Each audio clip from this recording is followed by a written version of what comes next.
ये बात 31 अक्टूबर 2001 से कुछ एक या दो दिन पहले की है। देर रात जहां गलियां सुनसान थी और गहराता हुआ अंधेरा था, जहां रास्ते पर कोई भी नजर नहीं आ रहा था। रात के अंधेरे में झिंगुर और उल्लुओं की आवाज आ रही थी। ऐसे में एक गली में कुछ लोग बातें कर रहे थे। उन्होंने रात के अंधेरे में खुद को छुपाने के लिए काले रंग के कपड़े पहने हुए थे और काले कपड़े से ही अपने चेहरे को भी ढका हुआ था।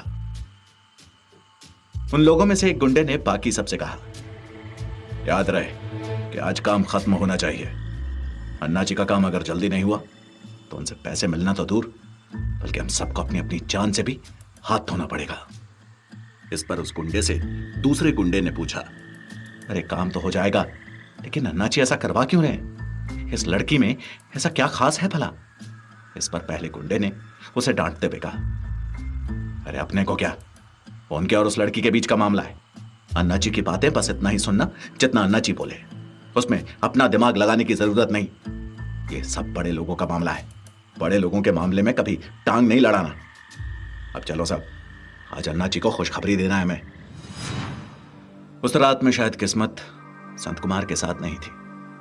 जहां एक और सभी लोग चैन की नींद सो रहे थे, वहीं दूसरी ओर संत कुमार एक बड़ी साजिश का शिकार हो चुका था। घर वापस जाते वक्त अचानक ही उसके सिर पर एक जोरदार वार हुआ और देखते ही देखते संत कुमार की आंखों के सामने का नजारा कब धुंधला होकर किसी गहरे अंधेरे में खो गया, खुद उसे भी पता नहीं चला। कुछ घंटों बाद रात के उस गहरे सन्नाटे में संत कुमार की सांसें बेहद तेजी से चल रही थी। उसके दिल की धड़कन अचानक ही तेज रफ्तार हो चली थी। वो खुद को आजाद करने के लिए छटपटाए जा रहा था, लेकिन उसका कोई फायदा नहीं था। संत कुमार के हाथ मोटी रस्सियों से बंधे हुए थे। उसके पांव पर इतनी बार हमला किया गया था कि अब उसके पांव उसका साथ नहीं दे रहे थे। संत कुमार अपने घुटनों पर बैठा हुआ पूरी तरह से हाँफ रहा था। उसे कुछ भी नजर नहीं आ रहा था, क्योंकि उसकी आंखों पर पट्टी बंधी हुई थी। सिर पर लगी गहरी चोट की वजह से संत कुमार बुरी हालत में था। सिर से खून बहकर उसके कपड़ों को गीला कर रहा था। ऐसे में संत कुमार के कानों में एक आवाज पड़ी, क्यों, अब आ रहा है ना मजा? तूने गलती की, बहुत बड़ी गलती, कि तूने अन्ना जी की बात नहीं मानी। अन्ना जी जैसा कह रहे थे, अगर तूने वैसा मान लिया होता तो अभी तू घर पर आराम से लेटा हुआ चैन की नींद सो रहा होगा। लेकिन तुझे तो हीरो बनना था, तुझे तो हिम्मत दिखानी थी ना।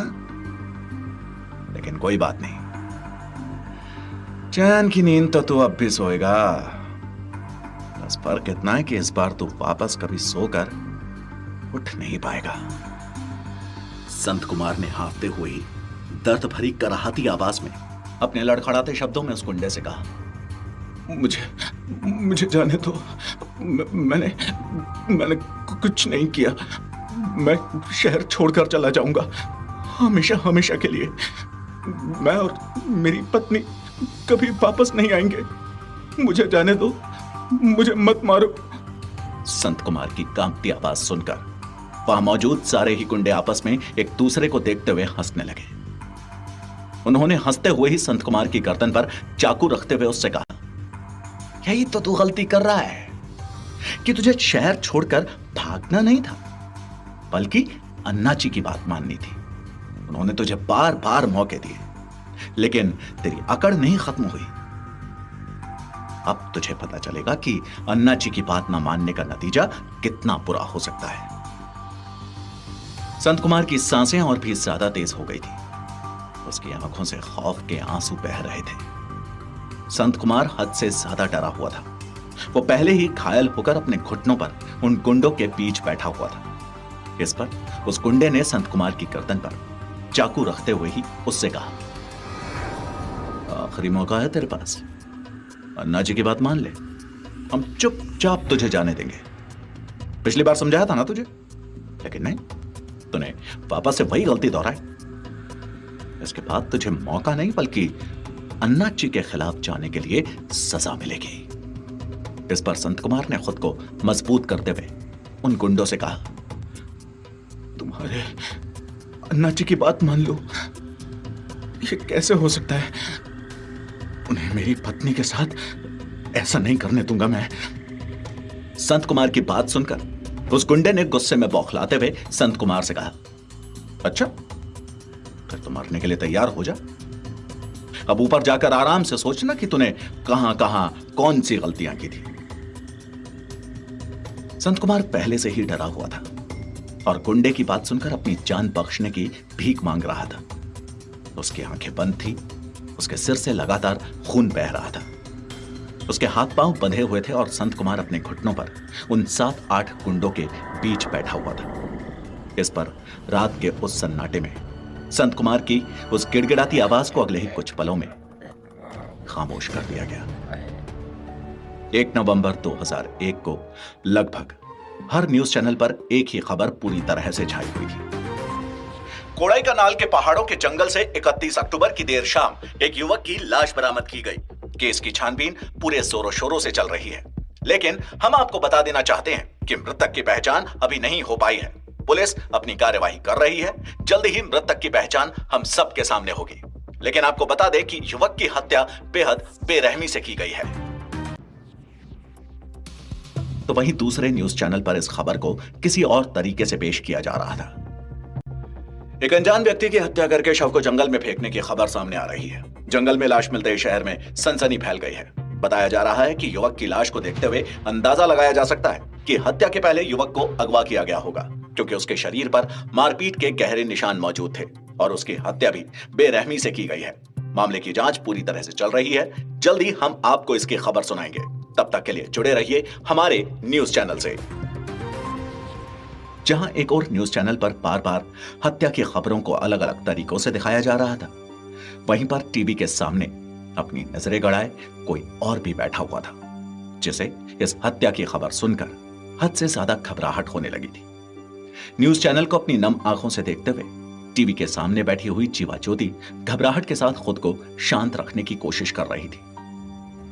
जीवा ज्योति ने गहरी सांस लेते हुए अपने आप से कहा, नहीं नहीं, मैं न्यूज़ देखकर ये सब क्या सोचने लगी। ऐसा नहीं हो सकता।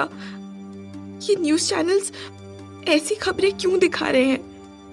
ऐसा नहीं हो सकता। काश कि मैं जो सोच रही हूँ वो ना हुआ हो। ऐसी न्यूज़ तो 1000 बार दिन में आती रहती है, फिर मुझे इस न्यूज़ को देखकर इतनी घबराहट क्यों हो रही है? नहीं, मैं पागल हो गई हूँ।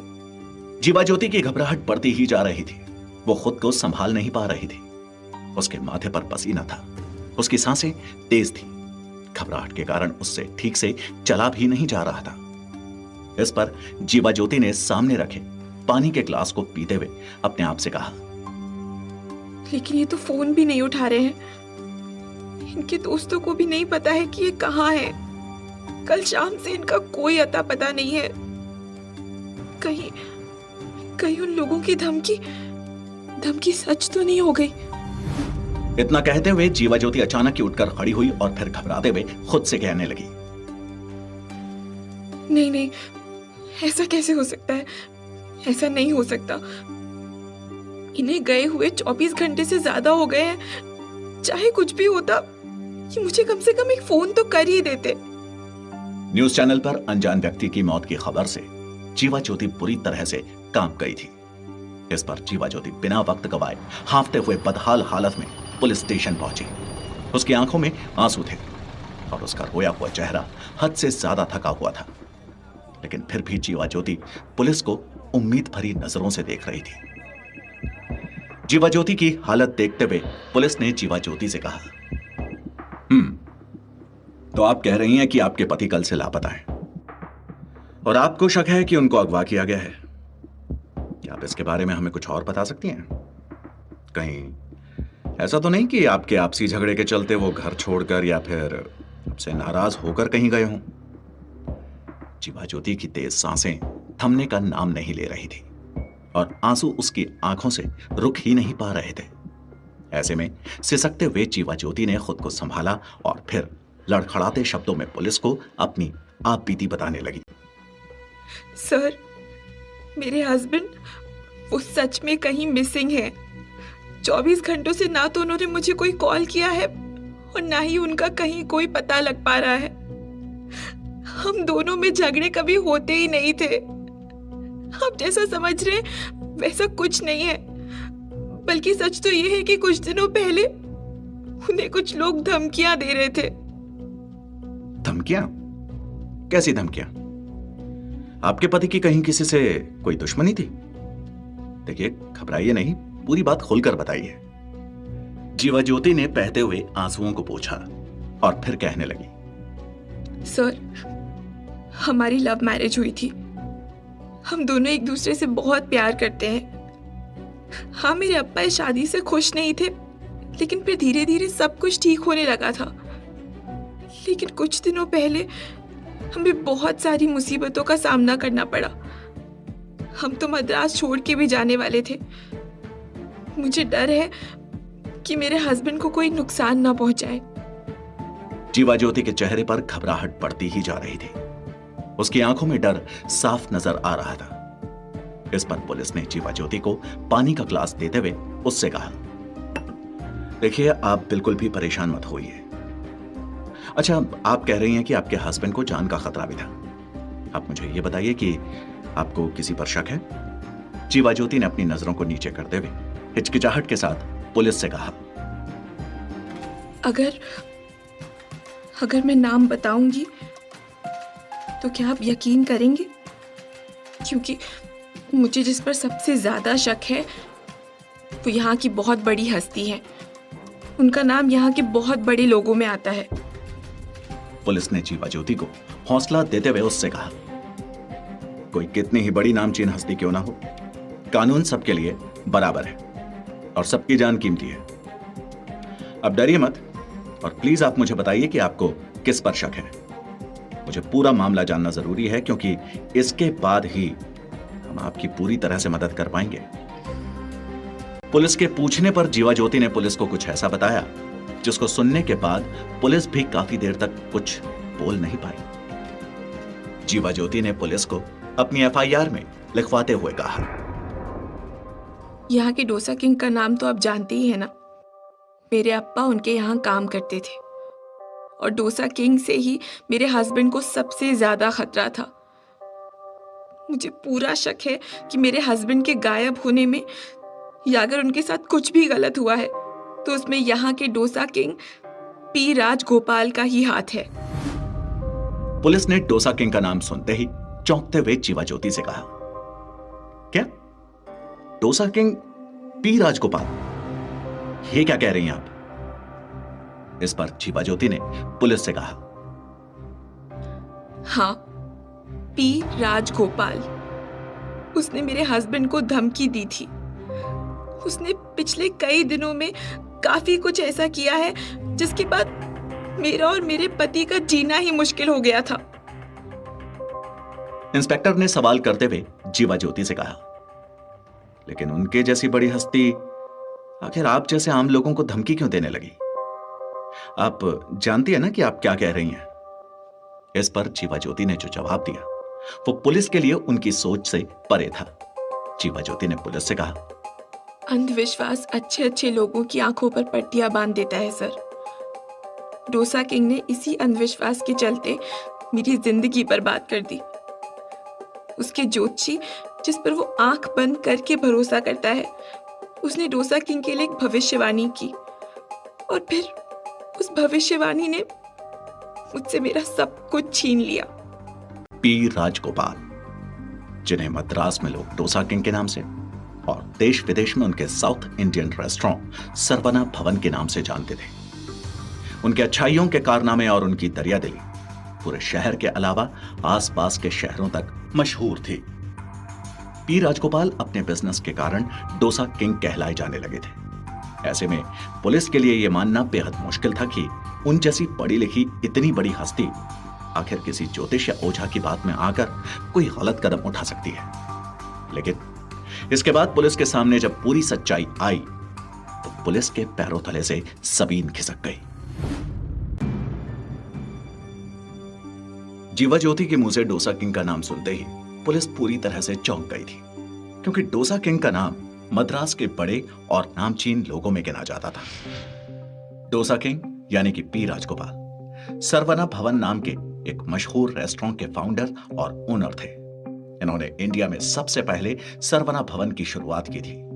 आमतौर पर लोग साउथ इंडियन खाने में सबसे बेस्ट टेस्ट के नाम पर सिर्फ और सिर्फ सरवना भवन का नाम ही जानते थे।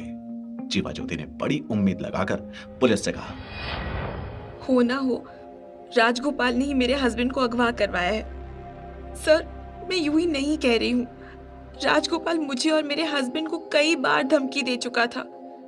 मेरे अप्पा उसके रेस्टोरेंट में काम करते थे और इसी वजह से पी राजगोपाल के साथ हमारे कुछ हद तक घरेलू संबंध थे।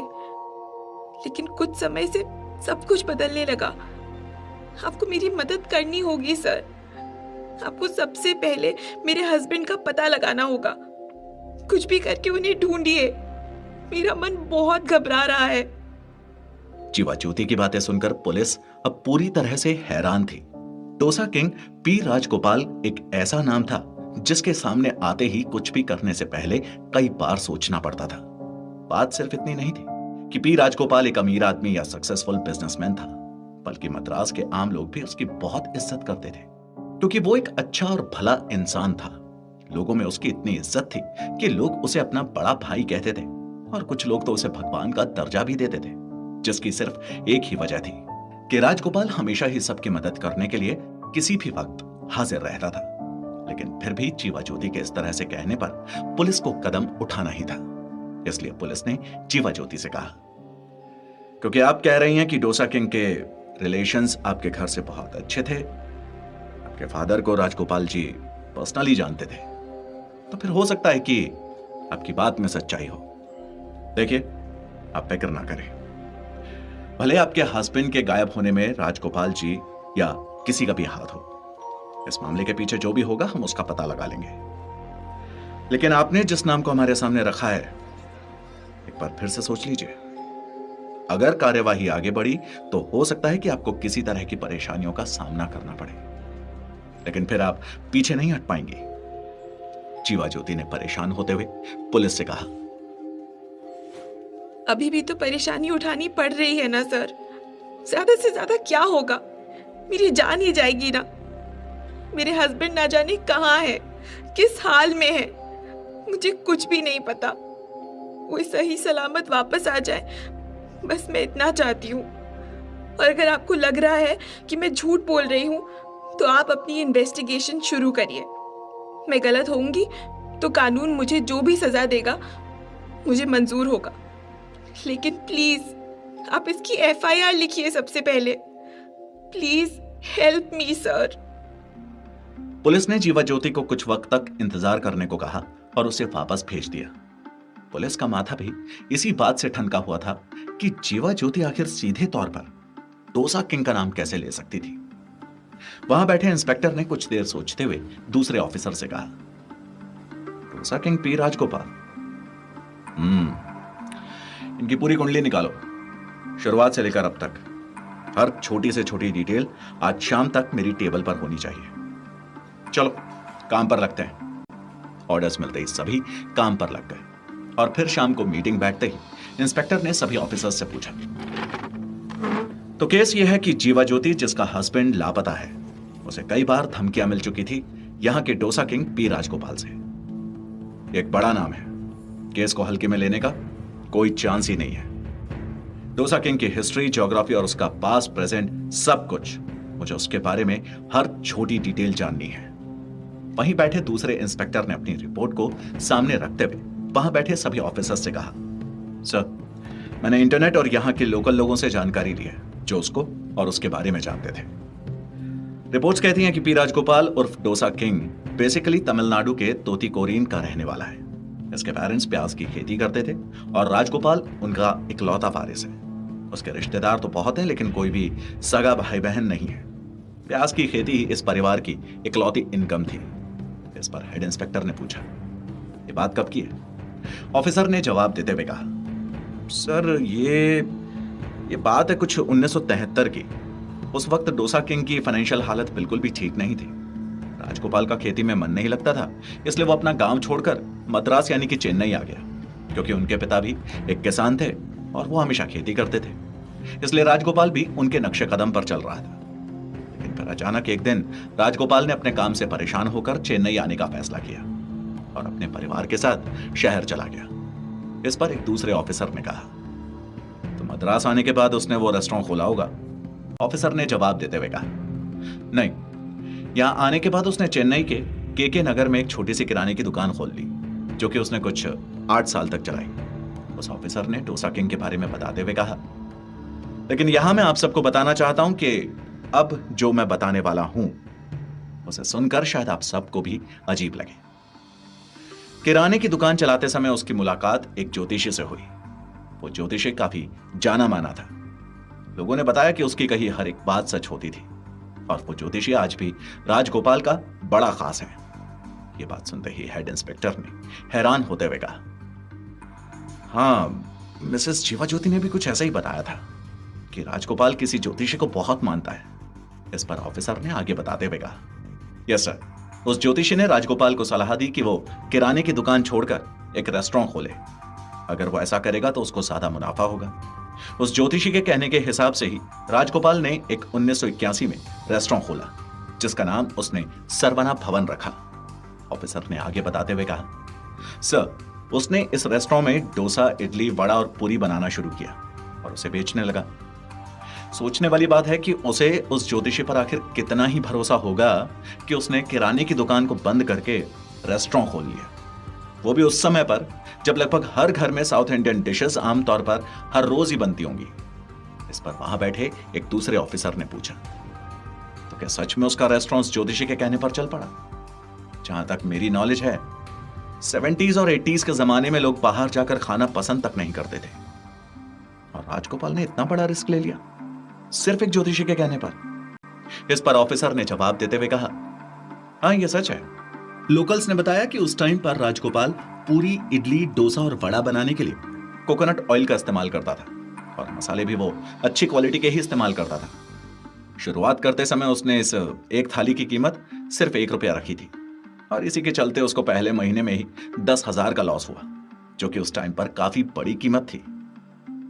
मगर राजगोपाल इस नुकसान से भी पीछे नहीं हटा और न ही उसकी क्वालिटी से उसने कोई कॉम्प्रोमाइज किया। और फिर देखते ही देखते कुछ ही समय में कुछ ऐसा होने लगा कि चेन्नई सिटी में कोई भी बाहर खाने का कोई प्रोग्राम बनाता तो उसके माइंड में सबसे पहले सरवना रेस्टोरेंट का ही नाम आता।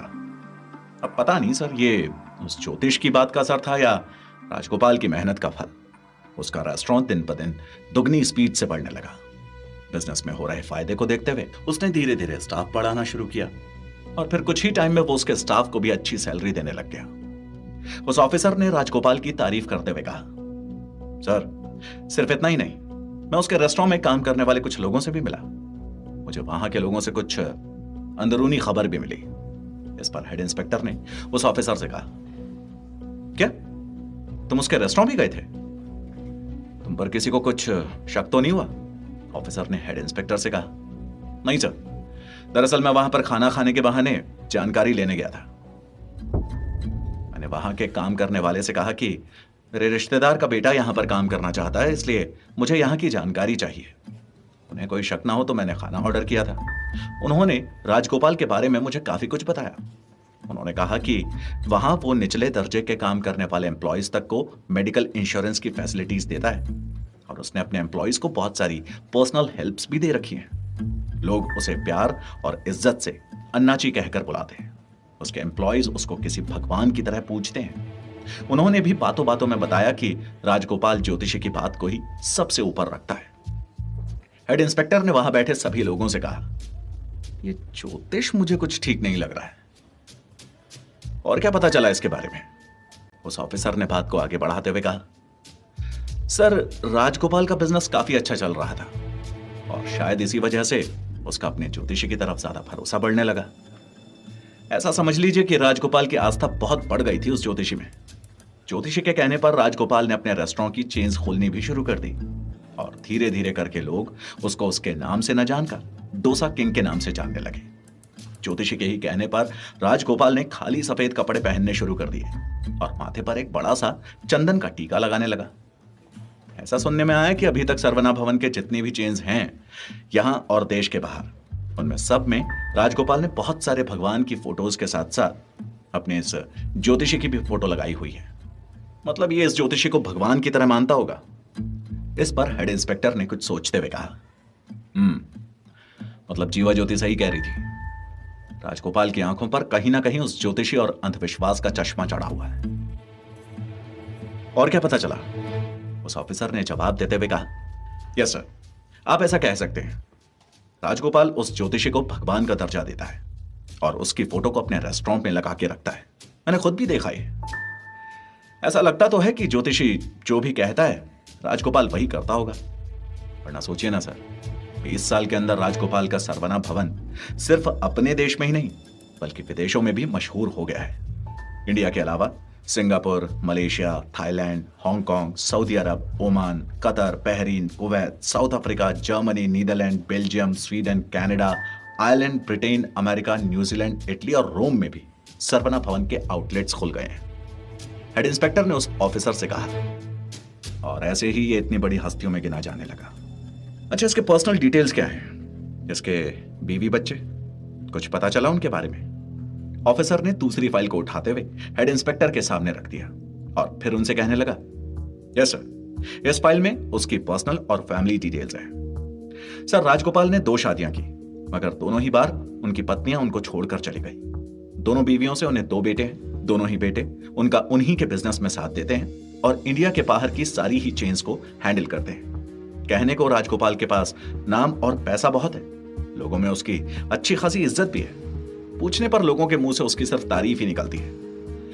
लेकिन घर के अंदर उसकी पर्सनल लाइफ बिल्कुल अलग सी है। मतलब सोचिए ना, उसने 2 शादियां की और दोनों ही बार उसकी शादियां चल नहीं पाई। राजगोपाल की पूरी हिस्ट्री सुनने के बाद हेड इंस्पेक्टर माथा समेटे हुए रिपोर्ट्स की ओर देखे जा रहा था, क्योंकि अब तक राजगोपाल का पूरा रिकॉर्ड क्लियर नजर आ रहा था। पुलिस की सुई राजगोपाल की पूरी डिटेल्स में सिर्फ और सिर्फ उस ज्योतिषी पर ही अटक रही थी। पुलिस के सामने अब कुछ नए सवाल घूम रहे थे कि अगर ज्योतिषी के कहने पर ही राजगोपाल सारे काम करता था, तो फिर उसने जीवा ज्योति और उसके पति को धमकी क्यों दी? क्या सच में जीवा ज्योति और उसका पति ज्योतिषी के फैलाए अंधविश्वास का शिकार हुए हैं? आखिर ये सारी कड़ियां आपस में किस तरह से जुड़ रही हैं? पुलिस अभी इस केस में उलझी ही थी कि तभी पुलिस के सामने एक ऐसा सच आया जिससे पुलिस का केस अब और भी ज्यादा उलझ गया था। डोसा किंग यानी कि राजगोपाल की डिटेल्स को जानने के बाद अब पुलिस के दिमाग में कुछ सवाल घर करने लगे थे। डोसा किंग जिसे सब लोग इतना मानते थे, उसे इतनी इज्जत देते थे, जिसने लगभग जमीन से उठकर आसमान जैसा ऊंचा मकाम हासिल किया था, आखिर वो ज्योतिषी की बात का इस तरह से भरोसा कैसे कर सकता था?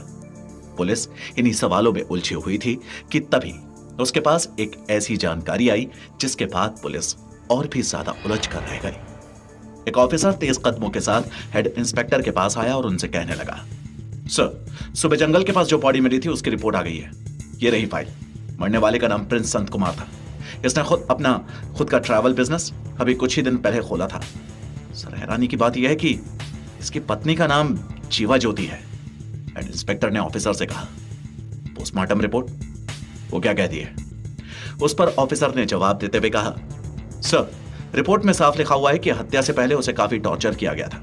उसके पूरे शरीर पर बहुत सारे मारने पीटने के निशान थे। हेड इंस्पेक्टर को जीवा ज्योति की हर एक बात अब सही लग रही थी।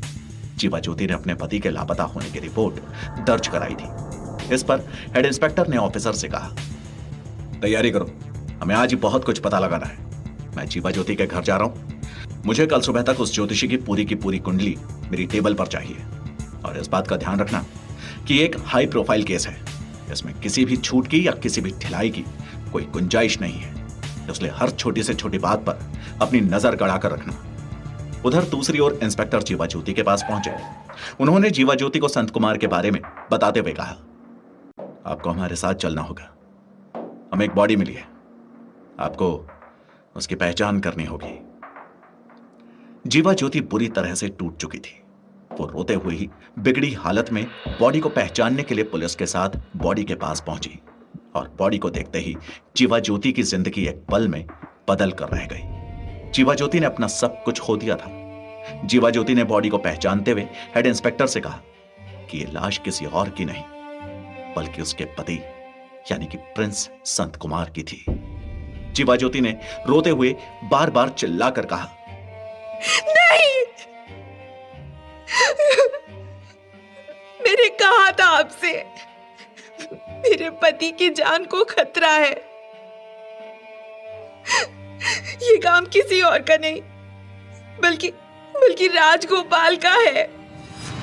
इस पर हेड इंस्पेक्टर ने जीवा ज्योति से कहा, पोस्टमार्टम की रिपोर्ट कहती है कि आपके हस्बैंड के शरीर पर चोटों के गहरे निशान थे। मुझे आपसे यह जानना है कि पी राजगोपाल की आपसे और आपके पति से आखिर क्या दुश्मनी थी। जीवा ज्योति ने अपने हिस्से की पूरी कहानी हेड इंस्पेक्टर के सामने रख दी। हेड इंस्पेक्टर जल्दी ही पुलिस स्टेशन आए और ऑफिसर से पूछने लगे, काम हो गया? क्या पता चला उस ज्योतिषी के बारे में? उस ऑफिसर ने इंस्पेक्टर से कहा, सर काफी कुछ पता चला है। कुछ ऐसा भी है जिस पर यकीन कर पाना थोड़ा मुश्किल है, लेकिन राजगोपाल के अंडर काम करने वाले वर्कर्स एक ही बात कह रहे थे कि राजगोपाल सिर्फ और सिर्फ अपने ज्योतिषी की बात को ही सबसे ज्यादा मानता है। अगर ज्योतिषी किसी दिन उसे कोई काम ना करने के लिए कहे तो दुनिया इधर की उधर ही क्यों ना हो जाए, राजगोपाल वो काम नहीं करता है। यहां तक कि राजगोपाल ने अपने खाने पीने, सुबह उठने, बिजनेस मीटिंग्स करने और लोगों से बात करने का समय भी पूरी तरह से तय कर रखा है। अगर कहा जाए तो राजगोपाल उस ज्योतिषी के हाथ की कठपुतली बन चुका है, और इसकी सिर्फ और सिर्फ एक ही वजह है कि राजगोपाल के लिए हमेशा ही उस ज्योतिषी की बातें सच साबित हुई है, इसलिए वो उस ज्योतिषी में अंधा विश्वास रखता है। उस ऑफिसर ने बात करते हुए इंस्पेक्टर से बताया, कुछ ऐसी बातें पता चली है जो राजगोपाल की पर्सनल लाइफ से कनेक्टेड हैं। जैसे कि राजगोपाल ने 2 शादियां की थी। उसकी पहली बीवी वल्ली, जिनसे राजगोपाल को 2 बेटे हैं, सरवना और शिव कुमार, और उसकी दूसरी बीवी कृतिका थी। सर, सुनी सुनी सी खबर है कि उसकी दूसरी वाइफ उसके किसी एम्प्लॉय की वाइफ थी जिससे उसने शादी की थी, और इन शादियों के लिए भी उसे उसके ज्योतिषी ने ही बताया था, लेकिन किसी वजह से दोनों ने ही उसका साथ छोड़ दिया। लेकिन इसके बाद भी राजगोपाल का विश्वास उस ज्योतिषी पर जरा सा भी नहीं डगमगाया। राजगोपाल के पास लगभग सब कुछ है, लोगों में उसकी अच्छी इज्जत है, लोग उसे अन्नाची के नाम से बुलाते हैं। राजगोपाल सक्सेसफुल बिजनेसमैन और पर्सनैलिटी है, अपने एम्प्लॉइज की और अपने जानने वालों की हमेशा मदद करता है। लेकिन अपनी पर्सनल लाइफ में राजगोपाल बिल्कुल भी सक्सेसफुल नहीं है। उसकी दोनों ही बीवियां उसे छोड़कर इसलिए गईं क्योंकि उनकी राजगोपाल के साथ कभी बनी ही नहीं। हेड इंस्पेक्टर ने उस ऑफिसर से पूछा, तो इसका उस ज्योतिषी से क्या लेना देना? इस पर उस ऑफिसर ने हेड इंस्पेक्टर को कुछ ऐसा बताया जिसको सुनने के बाद हेड इंस्पेक्टर के लिए केस काफी हद तक साफ हो चुका था।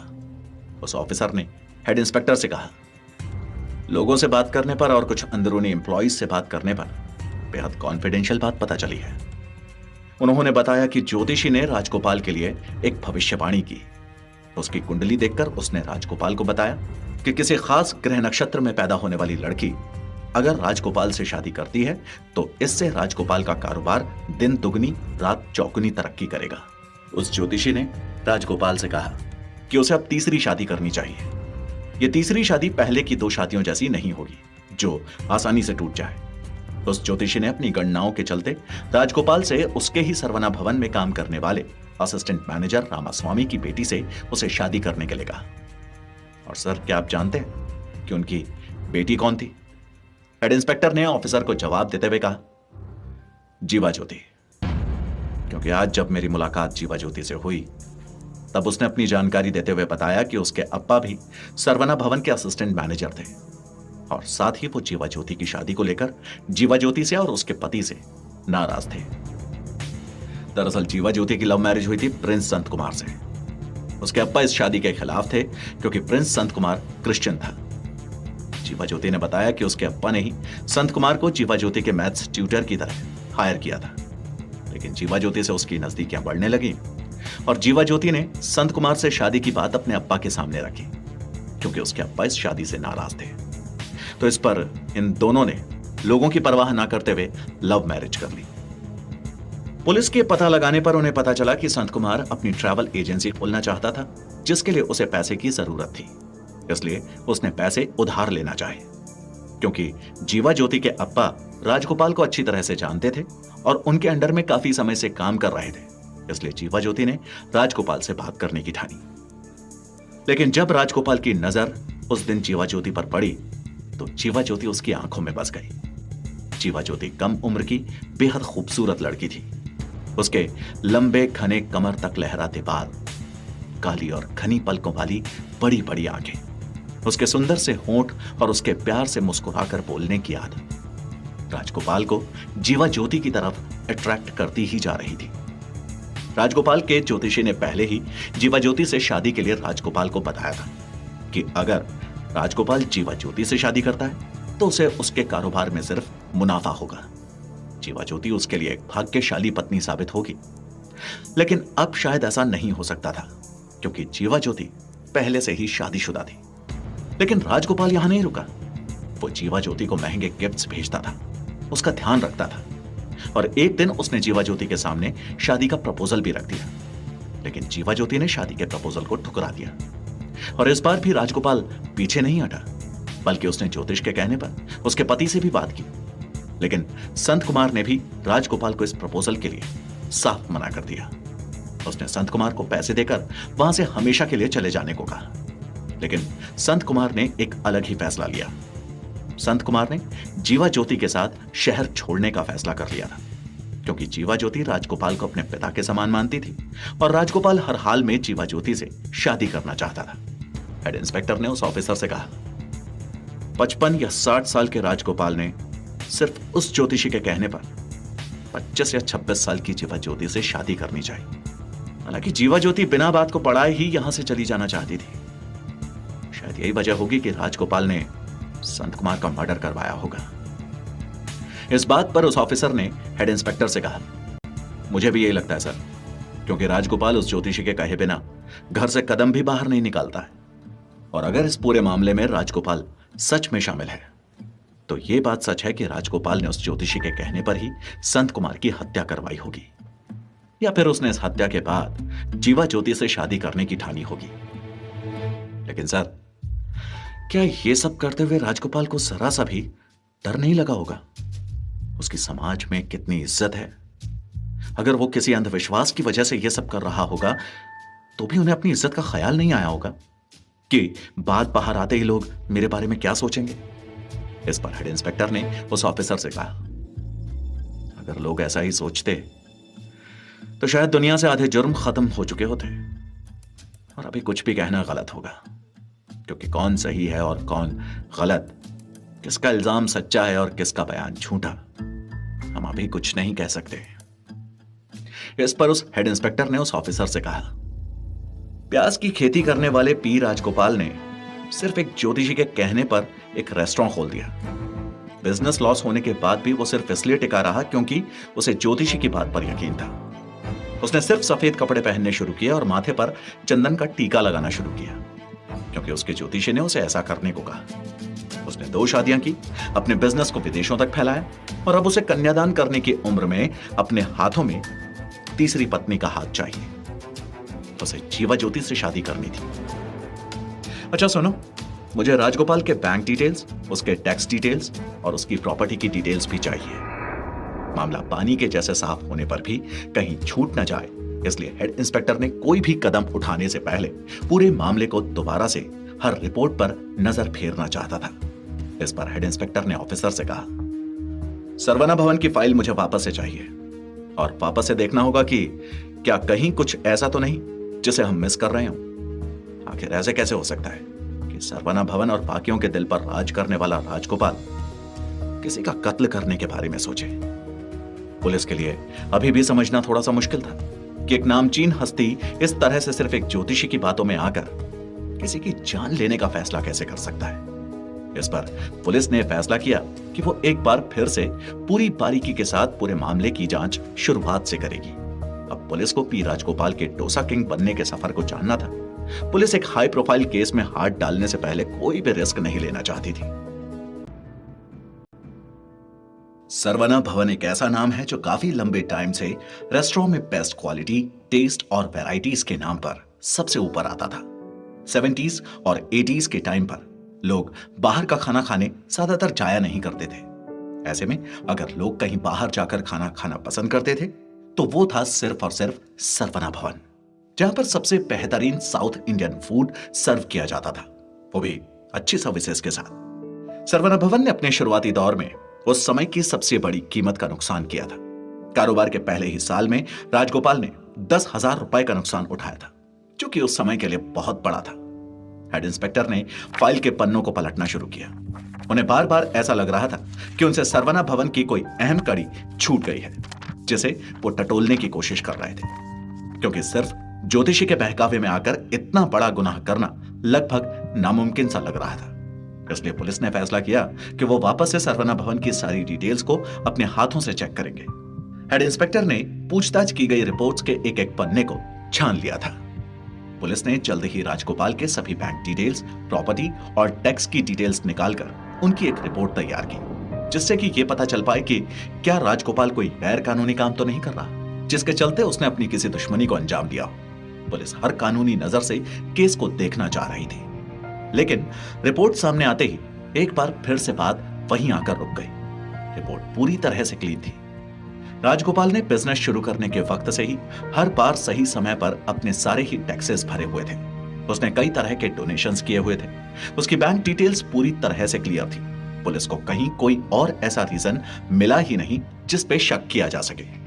हेड इंस्पेक्टर ने सारी डिटेल्स पढ़ने के बाद फैसला किया कि वो खुद जाकर सरवना भवन के बारे में हर एक बात पता करेंगे। राजगोपाल के करीबियों और उनके स्टाफ से जाकर बात करेंगे। अगले ही दिन इंस्पेक्टर सादे कपड़ों में खाना खाने के लिए सरवना भवन पहुंचे। सरवना भवन में पहुंचते ही वो हर चीज को ध्यान से देख रहे थे कि तभी सरवना भवन में खाना सर्व करने वाला एक वर्कर इंस्पेक्टर के पास पहुंचा और उनसे कहने लगा, जी अन्ना, लगता है पहली बार आए आप हमारे यहाँ, बताइए क्या खाना पसंद करेंगे। इस पर सादे लिबास में पहुंचे इंस्पेक्टर ने उस वर्कर से कहा, यहाँ की जो भी स्पेशलिटी है, जो भी सबसे ज्यादा स्वाद रखता हो, मुझे सब लगा दीजिए। मैंने यहाँ की बहुत तारीफ सुनी है, इसीलिए यहाँ पर आया हूँ। इस पर वो वर्कर हंसकर इंस्पेक्टर से कहने लगा, फिर तो मुझे आपकी पूरी टेबल के अलावा यहाँ खाली सारी टेबल पर खाना लगाना होगा, क्योंकि हमारे सरवना भवन का हर एक डिश सबसे बेस्ट है और सारे कस्टमर्स इसको 5 में से 5 रेटिंग देकर जाते हैं। तो आप बताइए कि आपके लिए सबसे पहले क्या लगाया जाए। एक काम करता हूँ, यहाँ का स्पेशल डोसा और इडली वड़ा आपके लिए लगवा देता हूँ, आप थोड़ा इंतजार करिए, हम अभी आते हैं। जितनी देर में वो वर्कर खाना लगाता, उतनी ही देर में इंस्पेक्टर ने अपनी पैनी नजर से पूरे सरवना भवन को छान लिया था। वहां की फैसिलिटी और काम करने के तरीके से हेड इंस्पेक्टर खुद भी बहुत ज्यादा इंप्रेस थे। वहां की दीवारें, वहां की फर्श, वहां की टेबल चेयर और बाकी सब कुछ पूरी तरह से सेट और साफ था। हर एक टेबल पर सामानों को बेहतरीन तरीके से सजाया और रखा गया था। सारे ही कस्टमर्स को अच्छी तरह से सर्विस दी जा रही थी। यहां तक कि मेन्यू कार्ड उठाकर देखने पर भी एक भी डिश ज्यादा महंगी नजर नहीं आ रही थी। जैसे अगर कोई अमीर आदमी ऑर्डर करे तो उसके लिए तो सही था, लेकिन अगर कोई निचले दर्जे का आदमी भी आकर खाना ऑर्डर करे तो उसके लिए भी खाना ऑर्डर करना बेहद सस्ता था।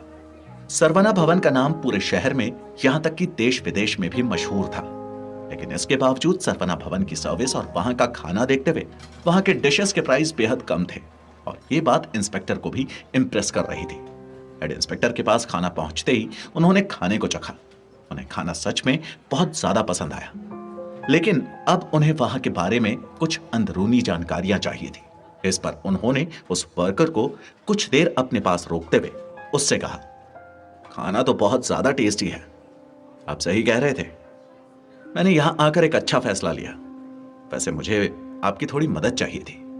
पुलिस इंस्पेक्टर ने बहाना बनाते हुए उस वर्कर से कहा, मैं यहां काम करना चाहता हूं। वो रामास्वामी जी है ना, उन्हें मैं जानता हूं और उनसे बड़ी तारीफ सुनी है मैंने राजगोपाल जी की, इसलिए मैं यहाँ के बारे में थोड़ी जानकारियां चाहता हूं कि ये जगह काम करने के लिए ठीक है या नहीं। आखिर कैसे मालिक हैं यहाँ के, कुछ पता चल सकता है क्या। इस पर उस वर्कर ने बेहद अच्छा रवैया अपनाते हुए इंस्पेक्टर से कहा, अन्ना जी, हमारे अन्ना जी ने हमेशा ही हम सबको अपने परिवार के जैसा रखा है। इंस्पेक्टर ने उस वर्कर से पूछा, अन्ना आप यहाँ कितने सालों से काम कर रहे हैं। उस वर्कर ने इंस्पेक्टर को बताया, अन्ना जी ने जब सारे कर्मचारियों की भर्ती की थी ना, तब मैं भी यहाँ पर आया था। मैंने सोचा था कि थोड़ा बहुत पैसा कमाकर कहीं और नौकरी करूंगा, लेकिन अन्ना जी के साथ काम करने के बाद मुझे ऐसा लगा ही नहीं कि कभी मुझे यहाँ से जाना चाहिए। उनका रवैया सारे कर्मचारियों के साथ बहुत अच्छा है। आपको पता है, अगर कोई बीमार हो जाए और काम पर ना आ पाए तो अन्नाची उसकी पगार नहीं काटते, बल्कि उसकी दवाइयों का खर्चा भी उठाते हैं। अगर किसी वर्कर के घर में भी कोई बीमार हो जाए तो भी अन्नाची उसकी मदद करते हैं और दवाइयां उसके घर भिजवा देते हैं। तो हमारी हर छोटी बड़ी जरूरत का ध्यान रखते हैं। इस पर इंस्पेक्टर ने बात बनाते हुए उस वर्कर से पूछा, अन्नाची क्यों कहते हैं आप लोगों ने? क्या वो सच में इतने अच्छे इंसान हैं? इस पर उस वर्कर ने राजगोपाल की तारीफ करते हुए कहा, अन्नाची इसलिए कहते हैं क्योंकि वो हम सबके बड़े भाई जैसे हैं। तुम्हें पता है कि वो अपने यहां पर सिर्फ यहीं पर नहीं, बल्कि उनके जितने भी रेस्टोरेंट हैं उन सब में काम करने वालों का इंश्योरेंस करवाते हैं। अगर हमें कभी किसी चीज की जरूरत होती है तो उसका अन्नाची हमेशा ध्यान रखते हैं। सिर्फ बात बीमारी की या जरूरतों की नहीं है, अन्नाची ने न जाने कितनी बार हम गरीबों की मदद की है और बदले में उन्होंने कभी भी हमसे कुछ नहीं मांगा। कोई भी एक बड़ा आदमी ऐसे ही बड़ा नहीं बन जाता। सिर्फ पैसा ही आदमी को थोड़ी बड़ा बनाता है। उसका अच्छा रवैया, अच्छा व्यवहार, नेक दिल होना, यह सब उसे बाकियों की नजरों में अच्छा बनाता है। इसलिए हम सब प्यार से उन्हें अन्नाची बोलते हैं। इंस्पेक्टर ने वर्कर की बातों को सुनते हुए इधर उधर नजरों को घुमाकर देखा। उसने पाया कि सरवना भवन को अच्छी तरह से सजाया गया था। वहां साफ सफाई का पूरा ध्यान रखा गया था। लेकिन वो एक बात उसको बड़ी अजीब सी लगी। उसने देखा कि जहां एक और टोसा किंग राजगोपाल की फोटोज उनके बेटों के साथ लगी थी, वहीं पर दूसरी ओर बेहद बड़े से फ्रेम में फूलों से सजाकर एक और फोटो लगाई गई थी। उस फोटो फ्रेम को ऐसे सजाकर रखा गया था जैसे किसी भगवान की तस्वीर को रखा जाता है। वो फोटो देखने में किसी ज्योतिषी महात्मा की लग रही थी। इस पर ज्योतिषी से जुड़ी हर बात हेड इंस्पेक्टर के दिमाग में घूमने लगी, क्योंकि उस ज्योतिषी की तस्वीर ठीक उनके सामने थी। इस पर इंस्पेक्टर ने उस वर्कर से पूछा, अरे अन्ना, ये तो बताना कि ये फोटो किसका है? क्या ये हमारे अन्नाची के अप्पा या कोई रिश्तेदार हैं? देखने में तो बड़े साधु महात्मा मालूम पड़ रहे हैं। इस पर उस वर्कर ने जवाब देते हुए कहा, अप्पा और रिश्तेदार? नहीं नहीं, ये फोटो ना तो अन्नाची के अप्पा की और ना ही रिश्तेदार की। ये हमारे अन्नाची के गुरु हैं। हमारे अन्नाची इनको सालों से मानते आए हैं। ये तो सिद्धि पुरुष महात्मा हैं। आपको नहीं पता, गुरुदेव तो इतने तेजस्वी हैं कि शक्ल देखते ही पूरा भविष्य बता देते हैं। इंस्पेक्टर ने बात बनाते हुए उस वर्कर से कहा, क्या बात कर रहे हो अन्ना? ऐसा कैसे हो सकता है? आजकल तो ये सारी बातें केवल ढोंग होती हैं। कोई इतना सिद्ध पुरुष कहां होता है आजकल? ऐसा होता तो मैं आज तक बिना शादी के होता क्या, या फिर बिना नौकरी के होता? ऐसे महात्मा मिलते मुझे तो मैं आज यहां नौकरी मांगने थोड़े आता। मैं नहीं मानता। मैं आपकी बस इतनी बात मान सकता हूं कि अन्नाची सच में दिल के बहुत अच्छे हैं। रामास्वामी जी भी यही कह रहे थे कि अन्नाची जैसा महान इंसान शायद ही कोई दूसरा मिले। लेकिन हमारे अन्नाची ऐसे ढोंगी पापा में भी विश्वास रखते हैं। ऐसा कैसे हो सकता है? इस पर धीमी आवाज में उस वर्कर ने इंस्पेक्टर को चुप रहने का इशारा किया और उसे समझाते हुए उस वर्कर ने बेहद भोलेपन के साथ इंस्पेक्टर को जवाब दिया, अरे कैसे नहीं हो सकता? अब जैसे कि हमारे अन्नाची हमेशा से इतने बड़े आदमी थोड़े ही थे। वो तो हम सबके जैसे एकदम आम इंसान थे। जब वो चेन्नई आए तो उन्होंने एक किराने की दुकान खोली थी, वो भी अपने पिताजी के कहने पर। उनके पिताजी भी प्याज की खेती करते थे। अब सोचो, एक किसान का बेटा अचानक से इतना बड़ा आदमी नहीं बन जाता। वो तो गुरुदेव की कृपा थी जो वो हमारे अन्नाची को मिले। अन्नाची गुरुदेव को बहुत मानते हैं, भगवान का दर्जा देते हैं उनको। उन्होंने सबसे पहले तो एक किराने की दुकान खोली और फिर कुछ सालों तक उसे चलाते रहे। अब किराने की दुकान में तो आपको पता है, मुनाफा हुआ तो सही, नहीं हुआ तो फिर आपको उसी दुकान के सहारे बैठा रहना पड़ता है।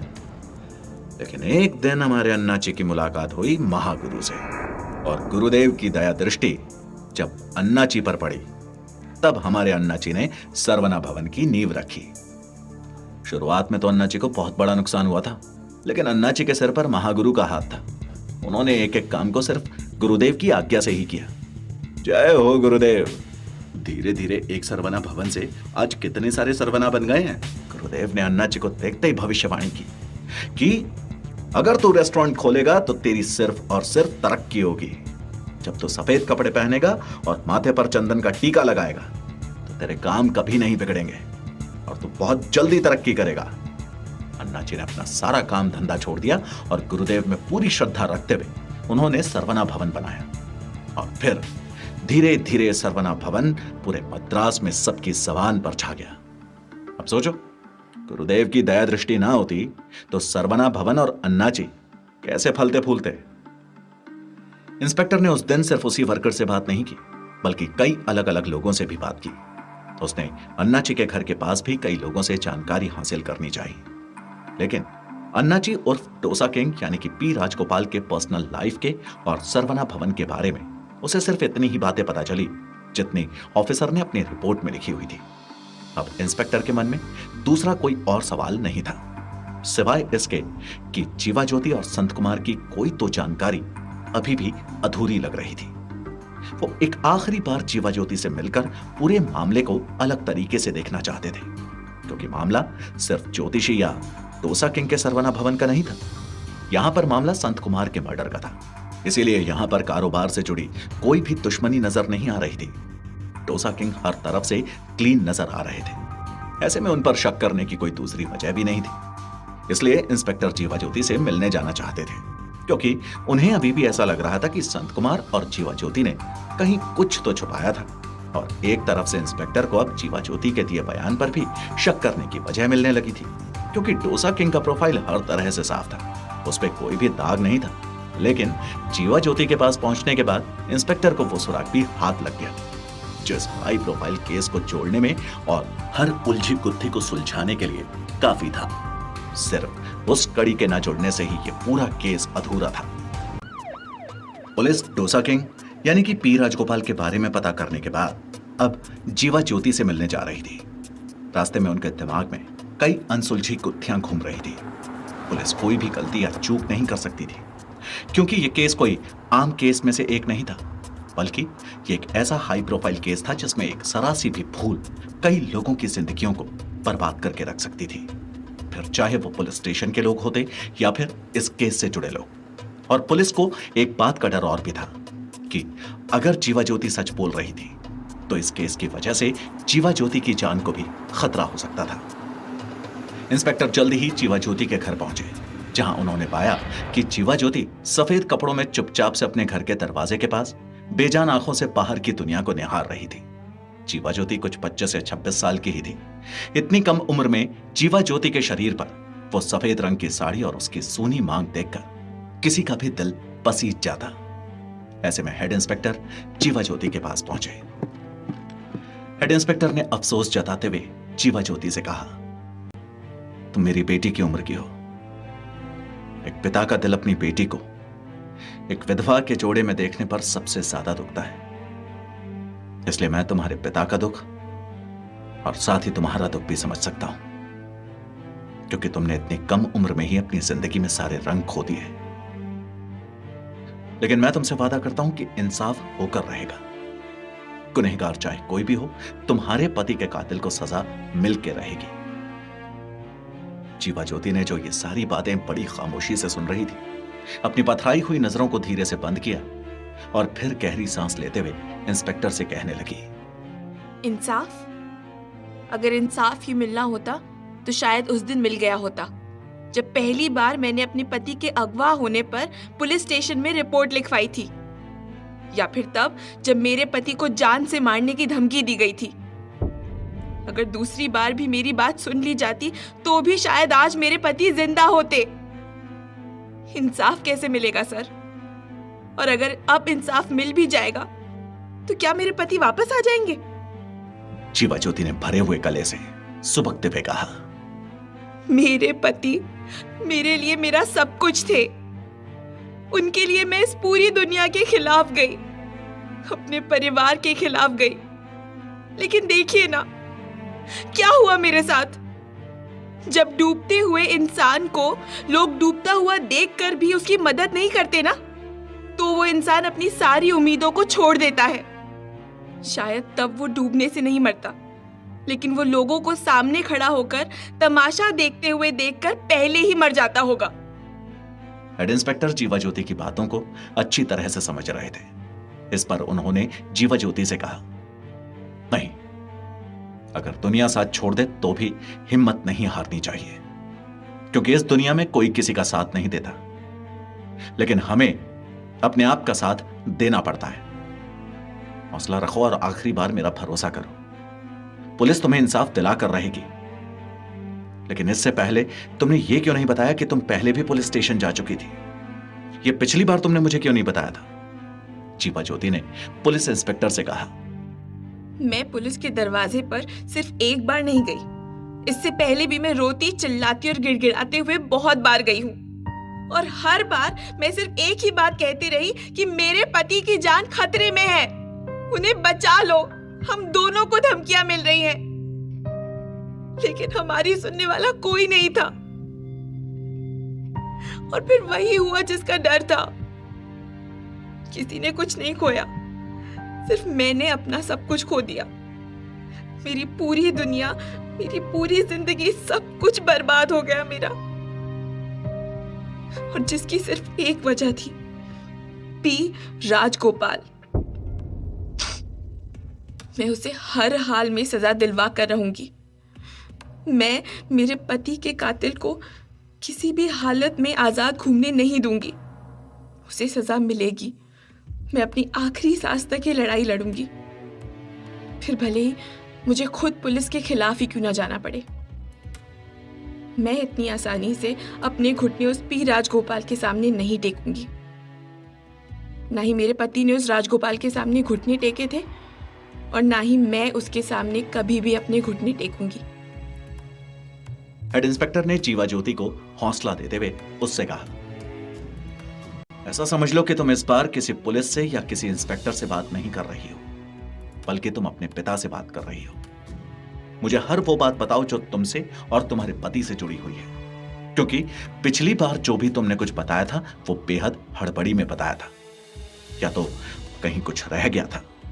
जैसा कि आज तुमने मुझे बताया कि तुम इससे पहले भी पुलिस स्टेशन गई थी, लेकिन मैंने जब अपनी कार्यवाही की तब मुझे इस केस से रिलेटेड या तुमसे रिलेटेड कहीं कोई एफआईआर दर्ज मिली ही नहीं। इसलिए मुझे पूरी बात खुलकर बताओ। तुम्हें ना तो किसी से डरने की जरूरत है और ना ही घबराने की जरूरत है। मैं अपने कॉलेज में थी। मुझे बहुत ज्यादा डर था कि कहीं मैं फेल ना हो जाऊं। मैं दिन रात पढ़ रही थी। अपा ने मुझे इतना परेशान पहले कभी नहीं देखा था। उन्होंने कहा कि मेरे लिए उन्होंने जिस मैथ्स टीचर से बात की है वो बहुत इंटेलिजेंट है और मुझे मैथ पढ़ाएगा। मैं भी अप्पा की बात मान गई। लेकिन जब पहली बार मैं संत कुमार से मिली तब पहली नजर में ही मुझे प्रिंस संत कुमार बहुत पसंद आए। उसके बात करने का तरीका, उसका लोगों के साथ उठने बैठने का तरीका, लोगों की इज्जत करने का तरीका, उसकी हर एक छोटी छोटी बात, सब कुछ इतना अच्छा था कि उसे तो कोई भी पसंद करने लगता। वो मुझे जितने प्यार से पढ़ाता था उतना ही प्यार से मेरा ध्यान भी रखता था। धीरे धीरे जैसे वक्त गुजरा, मैथ की इक्वेशन के जैसे ही हमारी इक्वेशन भी फिक्स होने लगी। ये बात सिर्फ मैं और प्रिंस ही जानते थे कि हम दोनों को ही एक दूसरे का साथ बहुत ज्यादा भाने लगा था। अप्पा हमेशा ही काम में उलझे रहते थे। उन्हें ज्यादा वक्त ही नहीं मिलता था कि वो अपने परिवार के साथ थोड़ा सा भी समय बिता पाए। मेरे अप्पा डोसा किंग पी राजगोपाल के चेन्नई वाले सरवना भवन के असिस्टेंट मैनेजर थे। अगर आप किसी से पूछेंगे तो वो सब आपको बताएंगे कि असिस्टेंट मैनेजर रामास्वामी कितने अच्छे इंसान हैं। मेरे अप्पा के ना होने पर जब मैं हमेशा अकेली होती थी तब मुझे महसूस हुआ कि प्रिंस की मौजूदगी मुझे बहुत खुशी देती है।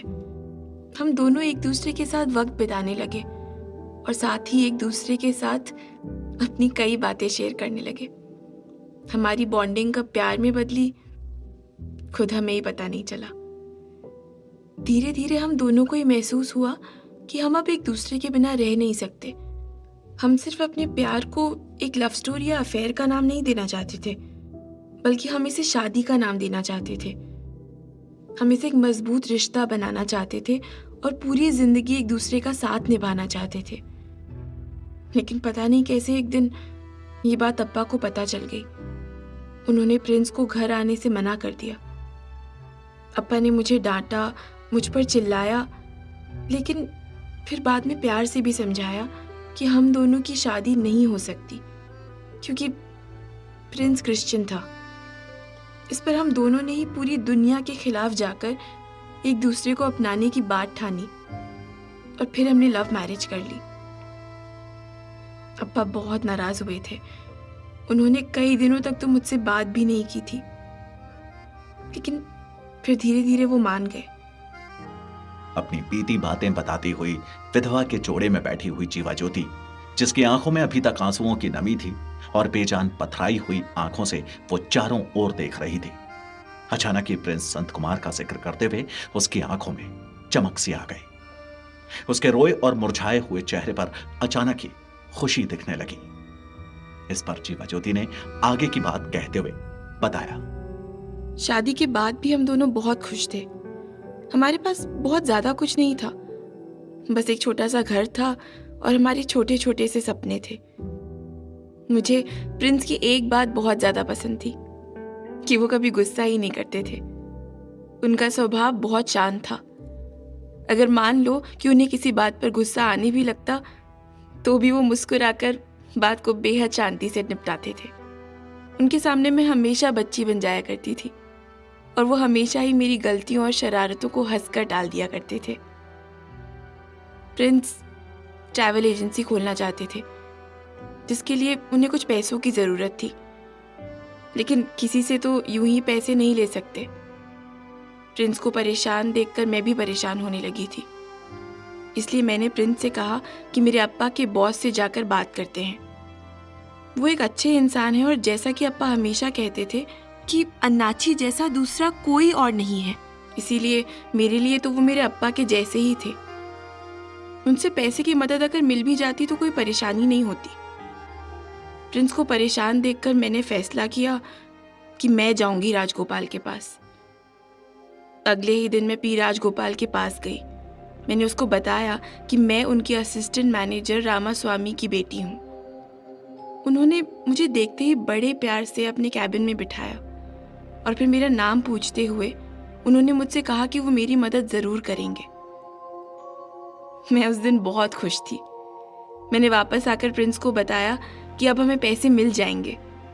धीरे धीरे करके मैं और प्रिंस अपनी ज़िंदगी में आगे बढ़ रहे थे, पर मुझे क्या पता था कि मैंने ही अपनी खुशियों को जलाने के लिए अपने हाथों से अपनी खुशियों की अर्थी तैयार कर दी थी।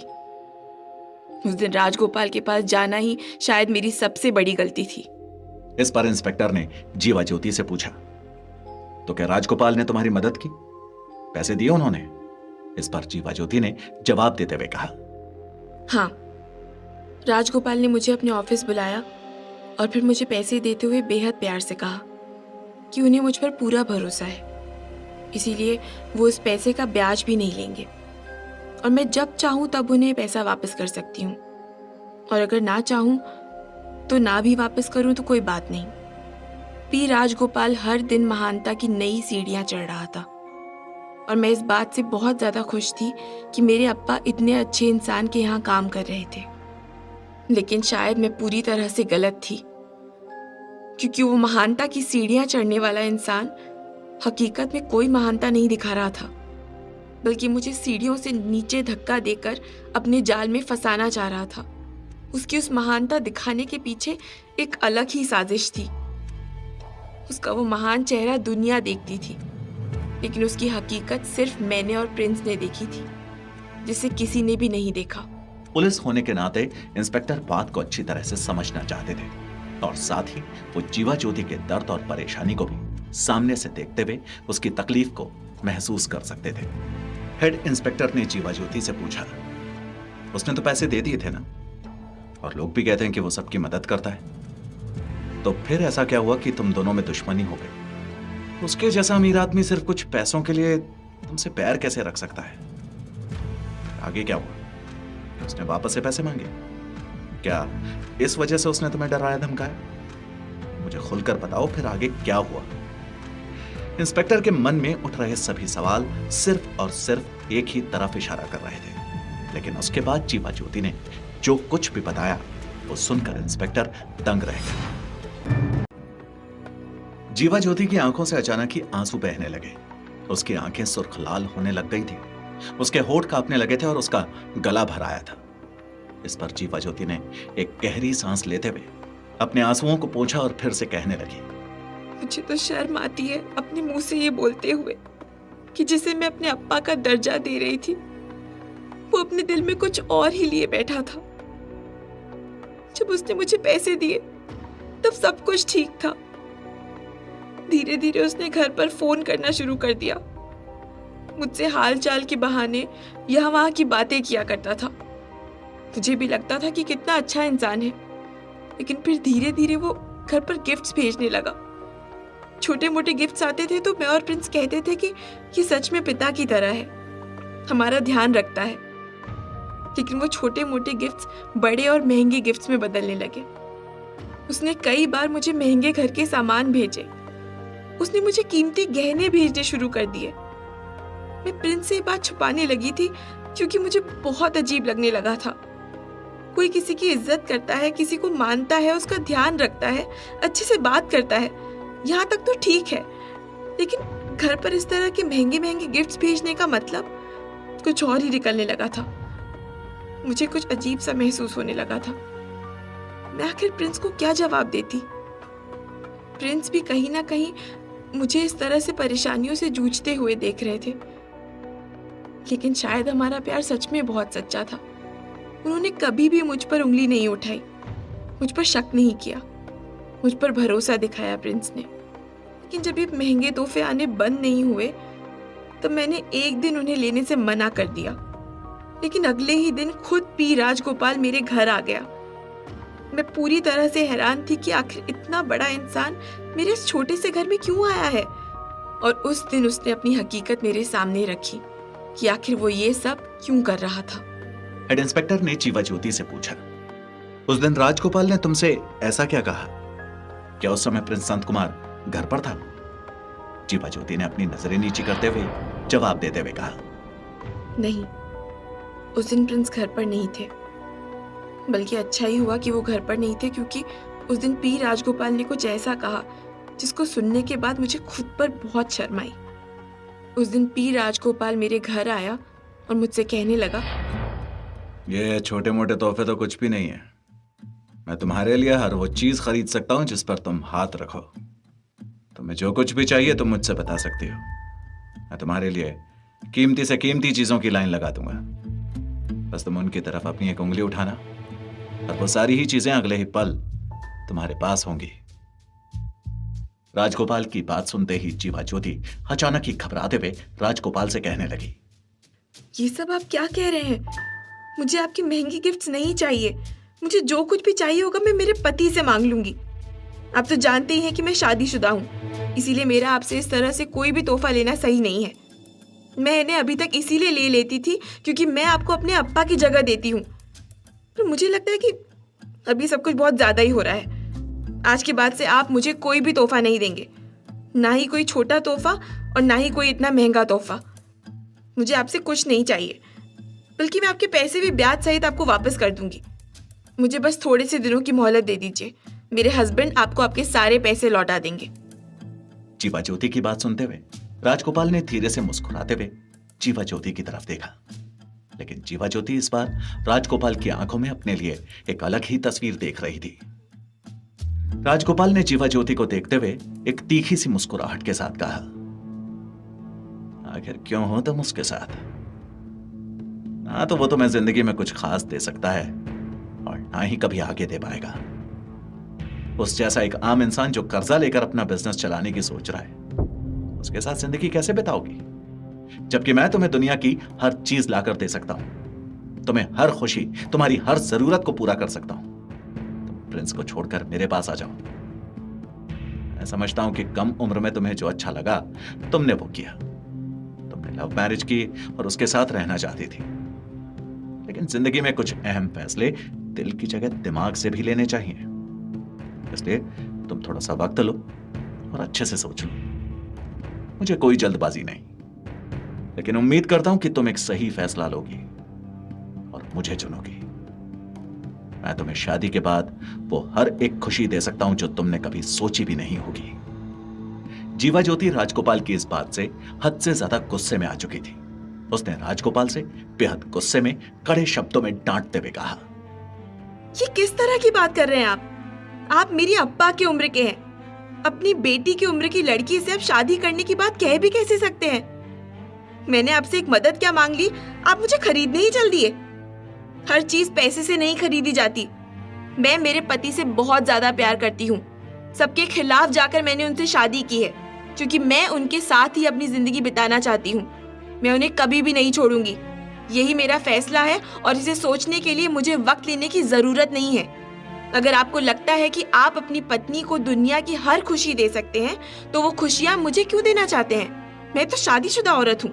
आपको मेरे बारे में कुछ ऐसा नहीं सोचना चाहिए था। कम से कम उम्र का लिहाज तो किया होता आपने। अगर यही बात है तो आपको तो दुनिया की कोई भी औरत मिल जाएगी, फिर मैं ही क्यों? राजगोपाल ने हकीकत न छुपाते हुए जीवा ज्योति के सामने पूरी सच्चाई रख दी और उसे बता दिया कि ज्योतिषी ने उसे क्या कहा था। इस पर जीवा ज्योति और भी ज्यादा गुस्से में थी। उसने सीधे तौर पर पी राजगोपाल को बाहर का रास्ता दिखाते हुए बोल दिया कि आज के बाद वो जीवा ज्योति के घर बिल्कुल ना आए और उससे कभी भी बात करने की या फिर कोई तोहफा भेजने की दोबारा कोशिश भी ना करे। लेकिन राजगोपाल इस पर नहीं रुका। उसने लगातार जीवा ज्योति से बात करने की कोशिश की। एक दिन राजगोपाल ने इस बात से परेशान होकर वो कदम उठाया जो किसी को भी चौंका देता। जब एक दिन प्रिंस संत कुमार अपने घर वापस जा रहा था, तब रास्ते में उसे कुछ गाड़ियों का जमावड़ा सा लगा हुआ मिला। सीधे साधे से प्रिंस संत कुमार को उन गाड़ियों के सामने कुछ आदमियों के साथ राजगोपाल दिखे। राजगोपाल ने प्रिंस संत कुमार का रास्ता रोकते हुए उससे कहा, मुझे तुमसे कुछ बहुत जरूरी बात करनी है। इस पर प्रिंस संत कुमार ने राजगोपाल को इज्जत देते हुए कहा, जी अन्ना, बताइए ना। आपको अगर अपने पैसे के लिए बात करनी है तो वो मैं जल्दी ही चुका दूंगा। मेरा बिजनेस जल्दी अच्छा होने वाला है। मुझे पूरी उम्मीद है कि मैं आपके पैसे ब्याज समेत चुका दूंगा। इसके अलावा कुछ और भी बात है क्या? क्योंकि मुझे इतना तो पता है कि सिर्फ कुछ पैसों के लिए तो आप इतनी दूर मुझसे मिलने नहीं आएंगे। जीवा ज्योति से इनकार मिलने के बाद भी ऐसा क्या था जो राजगोपाल संत कुमार से कहना चाहता था? अपनी बेइज्जती के बदले में राजगोपाल ने ऐसा क्या मांगा कि संत कुमार के पैरों तले जमीन निकल गई? क्या इस सब के पीछे सच में थी राजगोपाल की चाह या ज्योतिष ले रहा था किसी से बदला? राजगोपाल ने अपनी बात को सीधे तरीके से संत कुमार के सामने रख दिया। मुझे तुम्हारी पत्नी से शादी करनी है। मैंने अपना मन बना लिया है, इसलिए तुम पीछे हट जाओ और अपनी बीवी को तलाक दे दो। जीवा ज्योति की जिंदगी से हमेशा हमेशा के लिए चले जाओ। इसके बदले मैं तुम्हें वो बेशुमार दौलत दूंगा जिससे तुम्हारी पूरी जिंदगी आराम से कटेगी और साथ ही तुम्हारी आने वाली पीढ़ियां भी बैठे बैठे खाएंगी।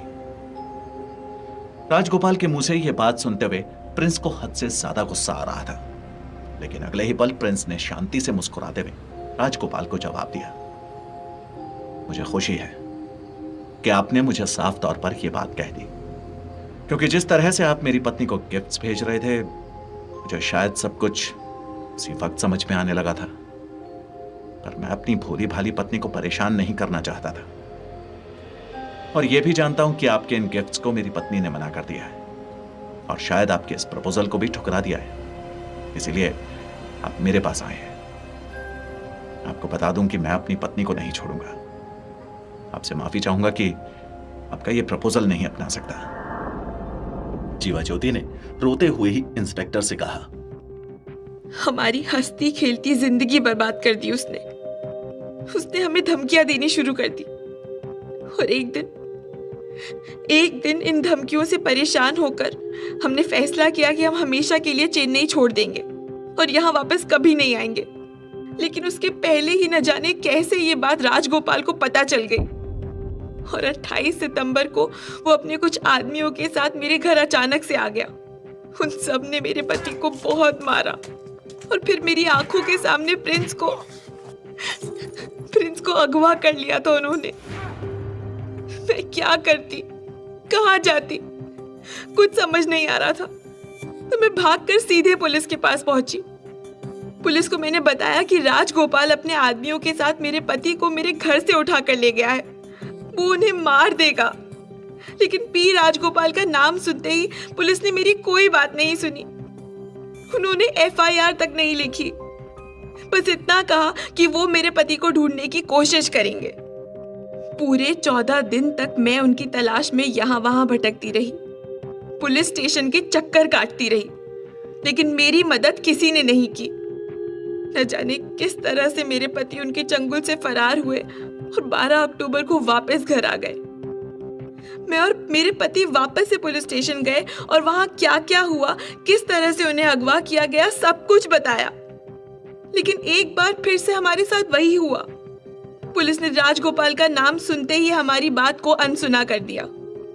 हम हर रोज पुलिस स्टेशन के चक्कर काट रहे थे। हमें अंदाजा लग गया था कि अब हमें मदद नहीं मिलेगी, इसीलिए हम बस घर छोड़कर जाने ही वाले थे कि 6 दिनों के बाद यानी कि 18 अक्टूबर की शाम एक बार फिर से उन्हें अगवा कर लिया गया। उन्होंने मुझे दोबारा कोई कॉल नहीं किया और ना ही उनका पता लग पाया। मैं एक बार फिर से उनका इंतजार करने लगी और यहाँ वहां उन्हें ढूंढने लगी, लेकिन पुलिस ने फिर भी मेरी मदद नहीं की और ना ही कोई FIR लिखी गई। और आखिर एक दिन मुझे पता चलता है कि मेरे पति की लाश जंगल से मिली है। अब आप ही बताइए कि मैं क्या करूं, कैसे भरोसा करूं मैं पुलिस पर, क्योंकि आपके सामने भी मैंने सच्चाई रखी, लेकिन आपने भी अभी तक पी राजगोपाल के खिलाफ कोई भी नामजद रिपोर्ट नहीं बनाई है। बताइए आप, मैं क्या करूं? पुलिस के सामने अब हर एक बात खुलकर सामने आ गई थी और उनके हाथ वो अधूरी कड़ी भी पूरी होने लग गई थी, जिसकी वजह से पूरा केस अब सुलझता ही जा रहा था। वो अधूरी कड़ी कुछ और नहीं बल्कि जीवा ज्योति से शादी करने की कड़ी थी। और जीवा ज्योति के पति को मारने के लिए पी राजगोपाल के दिमाग में जो ज्योतिषी की बात थी और जीवा ज्योति से शादी करने की बात थी, वो एक बड़ी वजह थी जिसकी वजह से प्रिंस संत कुमार की हत्या की गई थी। पुलिस ने जीवा ज्योति से कहा, कई बार हम सबके हाथ बंधे होते हैं। कोई नामचीन हस्ती हो तो या तो हमसे केस छीन लिया जाता है या हमारा ट्रांसफर कर दिया जाता है। उन हस्तियों को बचाने के लिए बाकी नामचीन हस्तियां भी हम पर प्रेशर डालती हैं। शायद एक वजह हो सकती है, लेकिन यकीन मानो इंसाफ हमेशा अपना रास्ता ढूंढ ही लेता है मुजरिम को सजा देने के लिए।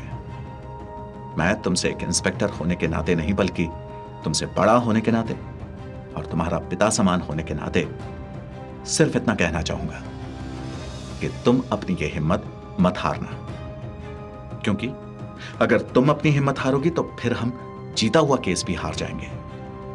और अगर मान लो कि इस बार भी वही हुआ, हमसे केस छीन लिया गया या फिर किसी वजह से तुम्हारी बात नहीं सुनी गई, तो तुम इतना याद रखना कि कानून ही सबसे ऊपर है और वो एक फरियादी की पुकार कभी भी नजरअंदाज नहीं करता है। तुम यहां की कोर्ट में जाना और सीधे तौर पर वहां अपील करना। मैं वादा तो नहीं करता, लेकिन क्योंकि यह सच में एक हाई प्रोफाइल केस है, जिसका नाम तुमने लिया है वो कोई आम इंसान नहीं है और जिसके पास पैसे की ताकत होती है वो पैसे के बल पर कुछ भी कर सकता है। उसके लिए जान लेना और खुद को बचाना चुटकियों का काम होता है, इसलिए खुद को खतरे में डालने की कोशिश मत करना। मैं बस इतना चाहता हूं कि तुम ऐसी किसी सिचुएशन में अगर आ जाओ तो सीधे कोर्ट का दरवाजा खटखटाना, वहां तुम्हारी बात जरूर सुनी जाएगी। जीवा ज्योति को बार बार पुलिस से मिली नाउम्मीदी ने उसका पुलिस पर से भरोसा हटा दिया था, लेकिन फिर भी जीवा ज्योति ने हार नहीं मानी।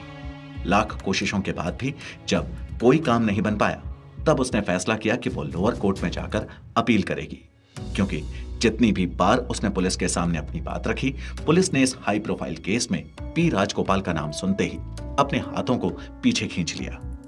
इधर दूसरी तरफ जब संत कुमार की बॉडी को चेन्नई लाया गया, तब इसकी FIR दर्ज की गई और उसमें छानबीन करने पर जीवा ज्योति और संत कुमार का नाम ऊपर आने लगा। साथ ही अब धीरे धीरे पूरी मीडिया में संत कुमार की लाश और उससे जुड़ी बातें लोगों के सामने खुलकर आने लगी, जिससे राजगोपाल की तीसरी शादी की बातें भी अब उभर कर लोगों के सामने आ चुकी थी। जीवा ज्योति ने हार न मानने का फैसला किया था और वो अभी भी अपनी बात पर पूरी तरह से अड़ी हुई थी। वो अकेली थी, लेकिन फिर भी उसने 1000 धमकियों के बाद भी अपने हौसले को कम नहीं होने दिया। जीवा ज्योति ने वहां की लोअर कोर्ट में अपील की कि उसकी बात को पुलिस सुन नहीं रही है और साथ ही कातिल की गिरफ्तारी और उस पर जांच पड़ताल की रिक्वेस्ट की। लोअर कोर्ट ने जीवा ज्योति की बात सुनी और उस पर अपना ऑर्डर जारी किया कि केस की जांच की जाए। इस पर जीवा ज्योति को अब राहत मिलनी शुरू हो गई थी। उसे एक बार फिर से कानून पर भरोसा होने लगा था। ऑर्डर मिलते ही पुलिस अपने काम पर लग गई। पुलिस को भी इसी बात का इंतजार था। सारे सबूत और जीवा ज्योति के दिए बयान राजगोपाल के खिलाफ थे। लेकिन फिर एक बात सामने आई कि संत कुमार की लाश मिलने से लेकर अब तक राजगोपाल कहीं गायब था। ऐसे में पी राजगोपाल को पुलिस ने सरेंडर करने के लिए वारंट जारी कर दिया। लेकिन करीब 1 महीने की पूरी कोशिशों के बाद पुलिस के हाथ कामयाबी लगी और डोसा किंग और पी राजगोपाल ने खुद को 23 जनवरी को पुलिस के सामने सरेंडर कर दिया। 1.5 सालों तक ये केस चलता रहा और राजगोपाल जेल के अंदर रहा। लेकिन 15 जुलाई 2003 को राजगोपाल जमानत पर बाहर आ गया। ऐसे में यकीन कर पाना मुश्किल था कि 2 बार अगवा करने की कोशिश, संत कुमार के साथ हाथापाई करने का मामला और फिर उसकी हत्या का गुनाह करने के बाद भी राजगोपाल की सजा सिर्फ 1.5 साल ही कैसे हो सकती थी। जीवा ज्योति को राजगोपाल का इस तरह से बाहर आना बिल्कुल भी मंजूर नहीं था, क्योंकि इंसाफ अभी भी होना बाकी था। जीवा ज्योति ने एक बार फिर से खतरा उठाया और वापस से कोर्ट पहुंची, क्योंकि उसे अपने पति की हत्या के दोषी को खुलेआम बेखौफ जिंदगी जीते नहीं देखना था। जीवा ज्योति की कोशिशें एक बार फिर से रंग लाई और लोअर कोर्ट ने मामले को स्पेशल कोर्ट में रेफर कर दिया।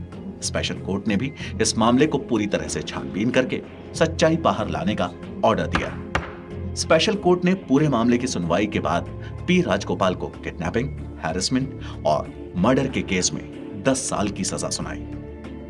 लेकिन शायद यह सजा जीवा ज्योति की नजरों में काफी कम थी। जहां एक और पी राजगोपाल को स्पेशल कोर्ट इस सजा के चलते जेल में भेज रहा था, वहीं पर जीवा ज्योति इस फैसले से बिल्कुल भी खुश नहीं थी। उसने इस पूरे मामले को हाई कोर्ट के सामने रखा और हाई कोर्ट ने भी एक बार फिर से इसकी पूरी जांच करते हुए इस मामले पर अपनी नजर को जमाए रखा। इंसाफ की इस जंग में अकेली पड़ चुकी जीवा ज्योति ने हार नहीं मानी और कम से कम 5 सालों तक हाई कोर्ट में केस चला और 2009 में इसका एक फैसला आया। हाई कोर्ट ने स्पेशल कोर्ट और लोअर कोर्ट के फैसले को बदल दिया था और इस बार सजा कुछ सालों की नहीं बल्कि उम्र कैद की थी। यानी कि पी राजगोपाल और डोसा किंग और सभी का चहेता अन्नाजी अब अपनी पूरी जिंदगी जेल में काटने वाला था। जीवा ज्योति को आज इंसाफ मिल चुका था। जो लड़ाई जीवा ज्योति ने अकेले शुरू की थी, आज उसे उसका एक बेहतरीन इनाम मिला था। उसने अकेले ही कानून की मदद से हिम्मत न हारते हुए अपने पति को इंसाफ दिलवाया था। लेकिन दूसरी ओर राजगोपाल पूरी कोशिश कर रहा था खुद को बचाने की, इसलिए उसने हाई कोर्ट के इस फैसले को सुप्रीम कोर्ट में चैलेंज किया। सुप्रीम कोर्ट में उसने अपने हेल्थ इश्यूज का बहाना बनाया। तब सुप्रीम कोर्ट ने सख्ती बरतते हुए उसकी पुरानी सारी ही मेडिकल रिपोर्ट्स चेक की, जिसने कहीं पर भी हेल्थ से रिलेटेड कोई भी इशू शो नहीं किया। इसलिए सुप्रीम कोर्ट ने सीधे तौर पर राजगोपाल की रिक्वेस्ट को सिरे से खारिज कर दिया। हालांकि बीच बीच में पी राजगोपाल को खराब सेहत के नाम पर जमानत मिलती भी रही और वो बहुत कम समय तक जेल के अंदर रहा, लेकिन सुप्रीम कोर्ट ने उसकी रिक्वेस्ट को खारिज करते हुए 2019 में अपना फैसला सुनाया कि हाई कोर्ट के फैसले को ही मान्यता दी जाएगी और उसकी सजा कम ना करते हुए उसे उम्र कैद की सजा को ही पूरा करना होगा। सुप्रीम कोर्ट ने डोसा किंग को ऑर्डर दिया कि वो 9 जुलाई तक अपने आप को सरेंडर कर दे।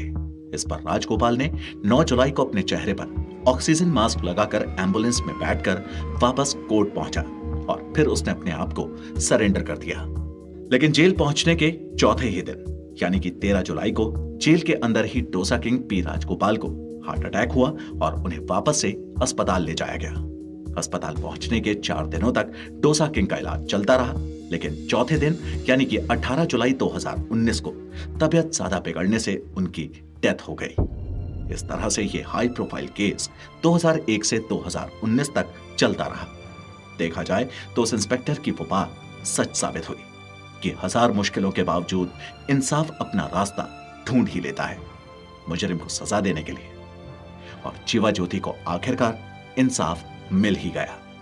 प्याज की खेती और किराने की दुकान से डोसा किंग बनने तक का सफर पी राजगोपाल ने बखूबी निभाया था। ज्योतिषी की बात भी सच साबित हुई थी, लेकिन पी राजगोपाल के गुनाहों ने उसे एक बार वापस जमीन पर लाकर पटक दिया था और उसकी मौत के साथ ही यह केस खत्म हो गया।